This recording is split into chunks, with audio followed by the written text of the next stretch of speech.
Anak laki-laki itu benar-benar berdedikasi. Karena pernikahan ayahku, aku membuang-buang tenaga. Matan menemukan seorang janda untuk menjadi istrinya. Namun dihentikan oleh adiknya. Ayo malam. Ayah Matan menderita mah. Ma diam membuatkan ayahnya secangkir sup daging sapi dan lobak. Tapi ayah tidak tahan dengan bau supnya. Sesampainya di rumah, Tiedong memberitahu Tuilan. Kakek menderita mah dan tidak bisa makan apapun. Esokan harinya, Ma diam membawakan siomay.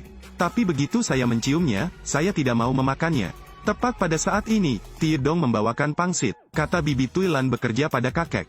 Dia mengendusnya dan memasukkannya ke dalam mulutnya.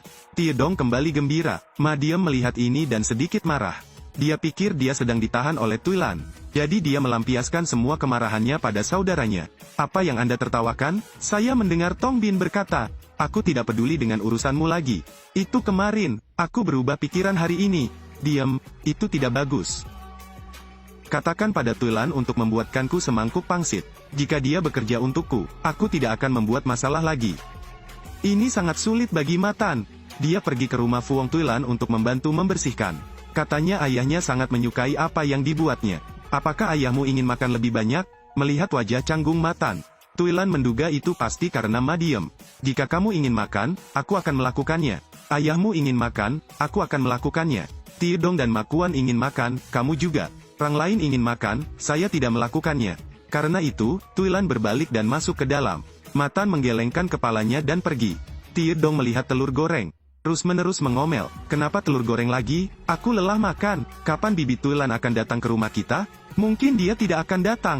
Kenapa kamu tidak datang? Tiedong tahu bahwa Nona Diem ingin makan pangsit yang dibuat oleh Tuilan. Tapi Tuilan tidak mau melakukannya. Tiedong berlari ke rumah Tuilan. Katakanlah Anda ingin makan pangsit. Hidangan itu segera dibawa keluar. Tuyetla dan Tiedong masing-masing mendapat mangkuk. Sementara Tuilan keluar, Tiedong membawa cangkir pangsit. Tiedong membawanya ke rumah bibinya. Namun sembarangan tersandung dan terjatuh. Mendengar tangisan Ma Diem, dia langsung berlari menghampiri. Mengetahui Tiedong menyembunyikannya dari Tuilan. Masih membuatku tersandung. Membuat Ma Diem merasa bersalah di dalam hatinya. Katanya dia tidak akan meminta Tuilan melakukannya lagi. Dia membawa Tiedong pulang. Juga memberitahu Matan itu. Dia tidak memikirkan pernikahan mereka lagi. Melihat adikku seperti itu, Matan segera pergi mencari Tuilan. Berbicara dengan saudara perempuan saya, dia setuju. Dan bernegosiasi dengan Tuilan tentang pernikahan. Jika dia tidak setuju selama sisa hidupnya, jadi kamu tidak akan menikah denganku selama sisa hidupmu? Matan tidak tahu harus menjawab apa. Tuilan kecewa karena Matan tidak punya pendapat. Kupikir semuanya sudah berakhir, tapi Matan dikunci di luar oleh Tuilan. Sore harinya, Matan mengetuk pintu. Tuilan, aku akan tidur. Kalau begitu aku akan datang besok. Untuk pria jujur ini, Tuilan sedikit kecewa. Malam itu, dia merasa sangat berharap di dalam hatinya. Saya harap Matan akan datang menghibur saya. Keesokan harinya, Matan pergi ke rumah Tuilan. Membahas soal pernikahan dengan Tuilan bulan depan. Tapi Tuilan bilang dia lelah. Saya tidak menyangka Matan akan benar-benar pergi. Tuilan kemudian meneleponnya kembali. Silakan menginap untuk makan malam-malam ini. Tidak, kamu tetap harus pulang untuk makan. Jika kamu menyuruhku makan, makanlah. Oke. Wajah Tuilan penuh kebahagiaan. Aku ingin tahu apa yang akan mereka makan malam ini. Keesokan harinya, seluruh keluarga berjumlah 4 orang. Duduk untuk makan bersama. Tuilan mengatakan dia tidak punya pendapat tentang pernikahan. Hanya perlu merenovasi rumah. Jaga kebersihannya saja. Matan dengan senang hati menyetujuinya. Karena agar Tuilan bisa memiliki rumah yang indah. Dia sedang memikirkan dekorasi untuk pernikahannya. Semuanya sudah selesai, tinggal menunggu hari pernikahan. Tanpa diduga, sesuatu terjadi. Pagi-pagi sekali, Matan mengambil seikat kayu bakar. Saya baru saja melihat pohon bambu Kepuong. Mataku basah oleh air mata dan aku berlari pulang. Tapi Kepuong tidak berkata apa-apa. Lari langsung. Matan kembali ke rumah. Di tangannya dia memegang daftar materi pernikahan. Tapi hatiku tertuju pada rumah Kepuong. Janda Tuilan akan menikah dengan Matan. Tapi teman masa kecilku adalah Kepuong. Sambil menangis lagi, dia melompat ke sungai. Ho Kepuong dan Matan adalah teman masa kecil. Saat marah, Ho Kepuong menikah dengan orang lain. Pagi-pagi sekali, Matan mengambil seikat kayu bakar. Sering melihat Kepuong. Mata Kepuong yang berkaca-kaca menatap Matan. Dia tidak mengatakan apapun dan pergi. Kepuong pulang dan berkata dia ingin bercerai. Ternyata itu adalah pria yang dinikahinya. Sering berjudi tapi juga sering memukulinya. Setiap kali dia kehilangan uang, dia melampiaskan kemarahannya pada Kepuong. Dia sering dipukuli hingga memar. Itu sebabnya dia lari pulang. Adapun Matan, setelah masuk ke dalam rumah, tangan memegang daftar bahan dekorasi pernikahan. Namun kepalanya masih memandang ke rumah Kepuong. Tetangga sebelah datang berlarian, mengatakan bahwa Kepuong dipukuli oleh suaminya, dia kembali ke rumah. Membuat Matan sangat tidak nyaman. Sang ibu mengatakan putrinya sudah ingin bercerai. Anda pernah bercerai dan kemudian Anda masih ingin bercerai. Siapa yang akan menikah denganku di masa depan? Sungguh kehilangan muka. Oh, jika dia memukulku, lari saja, jangan bodoh dan biarkan dia memukulmu. Dan Matan sedang meniup trompet di halaman. Dia berharap Kepuong akan mendengar dan keluar menemuinya. Kepuong mendengarnya, berbaring di tempat tidur tidak bisa tidur. Pagi selanjutnya, Kepuong mengambil sebotol anggur, ditempatkan pada dinding yang memisahkan kedua rumah. Saat Matan pulang, matanya memandang ke arah rumah Kepuong. Kemudian saya menemukan sebotol anggur diletakkan di dinding. Matan segera berlari masuk ke dalam rumah. Ganti dengan kemeja berwarna pink. Kenakan sepatu caps. Saat dia sedang terburu-buru meninggalkan rumah. Lalu saya bertemu Fuong Tuilan datang. Kemana kamu ingin pergi pagi-pagi sekali? Aku akan ke atas. Ada yang harus kamu lakukan? Aku akan membantumu membeli sebotol cuka. Di malam hari saya merebus ikan. Kepuong telah menunggu lama sekali. Melihat Matan datang, dia sangat gembira. Matan, kamu harus menungguku. Aku pasti harus menunggumu. Aku dengar kamu akan menikah. Jangan lupa mengundangku. Ya, oke. Kepuong melihat berita bahwa Matan akan menikah. Harapannya sirna. Matan ditarik oleh temannya. Dia juga menyuruh Kepuong menunggunya kembali. Kepuong berdiri di bawah pohon dan menitikkan air mata. Awalnya saya ingin membuat janji dengan Matan. Katakan padanya untuk menungguku. Setelah saya bercerai, saya akan bertemu kembali dengan Matan. Tapi Matan akan menikah dengan orang lain. Dia dengan putus asa mendorong sepedanya menjauh. Saat Matan kembali ke tempat pertemuan, kemudian Kepuong tidak terlihat lagi.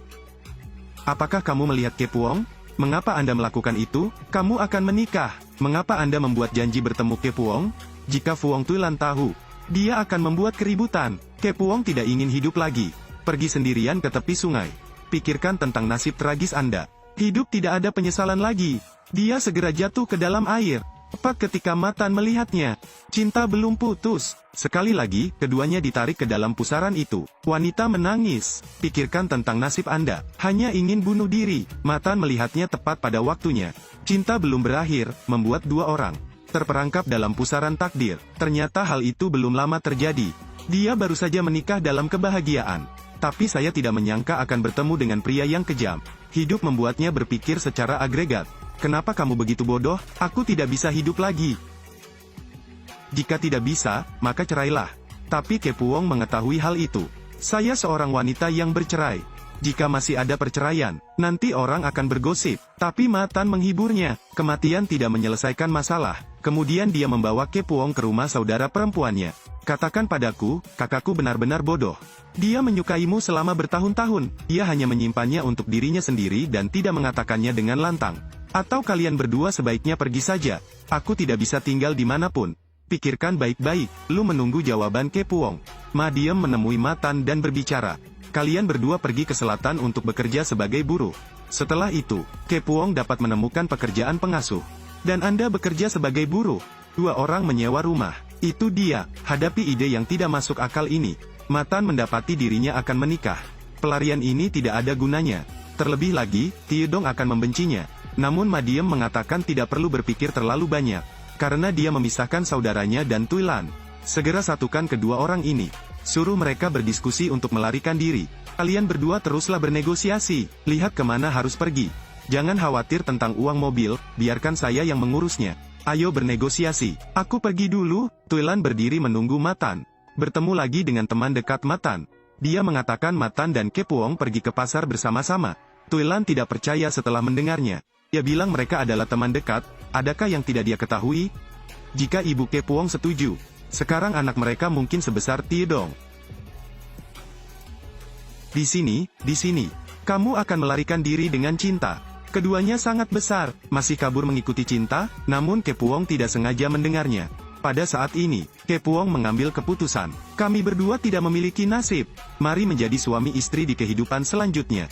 Melihat wanita itu menangis seperti itu, Matan mengangkat tangannya, namun aku tidak mempunyai keberanian untuk memegang tangan Kepuong. Tuilan tidak bisa menahan perasaan ragu di hatinya. Bao Tiedong memberinya kunci rumah agar dia bisa melihatnya. Baru saja melihat kertas di atas meja. Itulah daftar bahan dekorasi pernikahan. Membuatnya merasa sedikit tenang, namun dia bertemu Ma Diem lagi. Memang benar adanya ketidakadilan di gang sempit. Ma Diem memberitahu Tuilan, Matan akan pergi bersama Kepuong. Tuilan tidak percaya dengan apa yang dia katakan. Anda bisa percaya atau tidak. Lagi pula, kakakku tidak akan menikahimu. Di mana adikmu? Aku ingin bertemu dengannya. Untuk selanjutnya, Fuong Tuilan dan keluarga Ma kami. Tidak lagi relevan. Setelah itu, apapun yang kamu mau, menghadapi hal ini, Tuilan tidak tahu harus berbuat apa. Saat ini, Matan kembali ke rumah. Ketahui akhir ceritanya. Tuilan marah. Lui menarik keluar Ma Diem. Selama perjuangan, Tuilan mendorong Ma Diem hingga terjatuh. Hei, ya Tuhan. Perutku, ada apa? Jika anak saya hilang, kau belum selesai denganku. Ya Tuhan, itu sangat menyakitkan. Sayang, aku sangat kesakitan. Ayo cepat pergi, selamatkan hidupku.